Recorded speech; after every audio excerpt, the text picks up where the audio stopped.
بسم اللہ الرحمن الرحیم۔ السلام علیکم ورحمۃ اللہ وبرکاتہ۔ امید ہے آپ سب خیر سے ہوں گے۔ اللہ پاک مجھے اور آپ کو بہت سی برکتیں عطا فرمائے۔ آج کی ویڈیو کا عنوان اس حوالے سے ہے کہ خواب کے اندر جھاڑو دیکھنا، جھاڑو دینا، اس کی کیا تعبیرات ہیں اور کیا یہ مال کے ضائع ہونے کی طرف اشارہ ہے۔ اگر آپ اس کی تعبیر جاننا چاہتے ہیں تو ہماری ویڈیو کو اینڈ تک ضرور دیکھے گا۔ اگر کوئی انسان خواب کے اندر یہ دیکھتا ہے کہ گھر میں جھاڑو دیتا ہے تو اس بات کی طرف اشارہ ہے کہ اس کا مال جو ہے وہ ضائع ہوگا، اس لیے اللہ کے حضور اس کو توبہ استغفار کا سلسلہ جاری و ساری رکھنا چاہیے۔ اگر کوئی انسان یہ دیکھتا ہے کہ کسی کے گھر میں جا کر جھاڑو دیتا ہے تو اس بات کی طرف اشارہ ہے کہ کسی کا مال اس کو پہنچے گا، اس لیے اللہ کے حضور اس کو شکر ادا کرتے رہنا چاہیے۔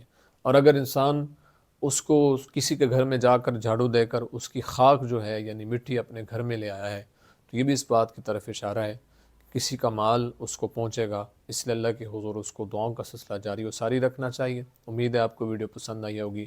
اگر پسند آئی ہے تو لائک کمنٹ شیئر ضرور کریں، اور اگر ہمارے چینل پر نیو ہیں تو ہمارے چینل کو ضرور سبسکرائب کریں، بیل آئیکن کے بٹن کو دبا کے آل پہ کر دیں تاکہ ہر نئی آنے والی ویڈیو کا نوٹیفیکیشن آپ تک بر وقت پہنچ سکے۔